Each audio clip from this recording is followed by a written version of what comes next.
le long des côtes des dunes de Flandre, d'Opale et Picarde, nous partons à la rencontre de ceux qui font tout le charme du Nord.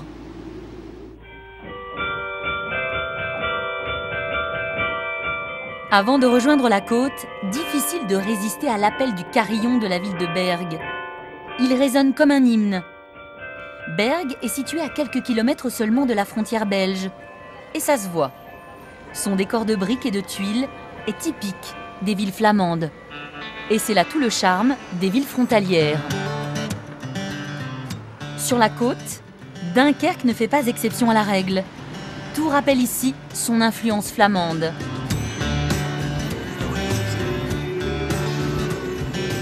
Dunkerque est un assemblage de quartiers, mais il en est un qui se démarque des autres, le quai de la Citadelle. Il fut édifié par les Anglais et peu à peu transformé. Il est devenu une véritable institution avec son musée portuaire.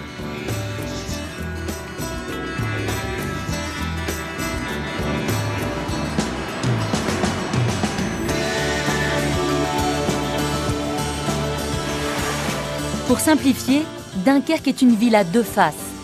D'un côté, il y a le port et les industries. De l'autre, la station balnéaire de Malo-les-Bains.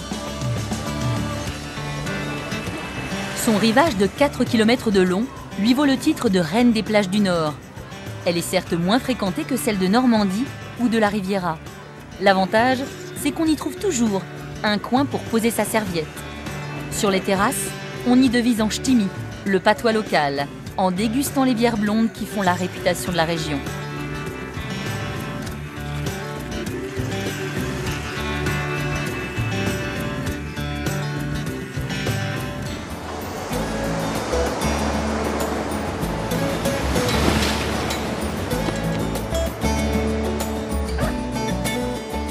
Nous quittons la côte des dunes de Flandre pour la côte d'Opale, un nom porteur de promesses pour les croqueuses de diamants. Mais de pierres précieuses, ici, nous n'en trouvons guère.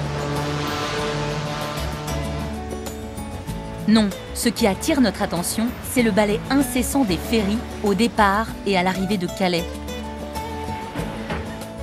Nous sommes à 40 km seulement des côtes britanniques, ce qui explique les années de rivalité avec ses voisins d'outre-Manche, inscrits dans l'histoire. Aujourd'hui, l'ingérence anglaise est plus pacifique, et tant mieux.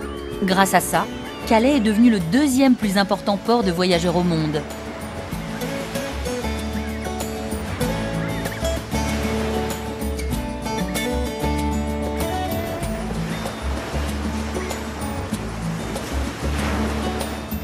En quittant le département du Pas-de-Calais, nous franchissons au passage la limite entre la mer du Nord et la Manche.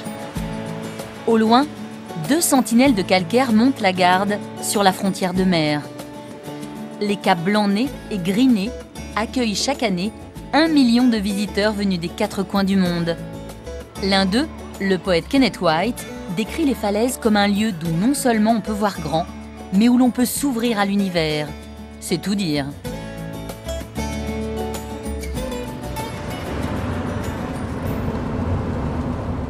Christophe Lamotte est habité par cette côte d'Opale.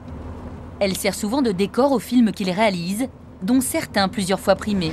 Voilà, je refais un peu le tour en fait des lieux que je connais, des endroits où j'ai déjà pris des photos. Et puis voilà, pour essayer encore une fois de nourrir la fiction et d'apporter un peu de matière, je dirais un peu de chair à l'histoire qui est en train de s'écrire. Car l'imagination prend libre cours dans ces lieux désertés toute l'année, à l'exception de la saison touristique. Je ne sais pas combien il y a de maisons dans cette ville, au bord de la mer, mais elles sont toutes fermées, c'est-à-dire toutes barricadées, toutes fermées avec les volets.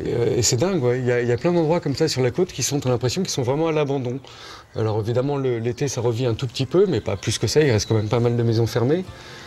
Et voilà, et la force du cinéma, c'est que tu peux les faire revivre aussi.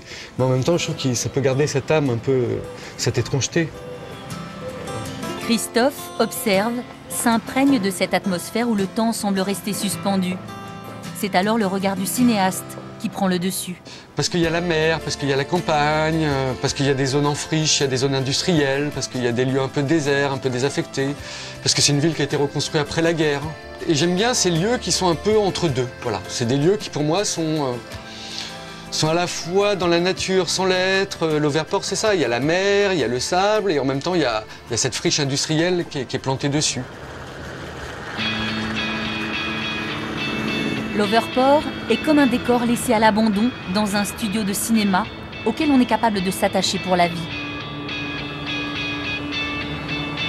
Quand il était gamin, Christophe venait admirer le spectacle de l'Overcraft glissant vers l'Angleterre. Mais depuis, on a creusé le tunnel sous la Manche.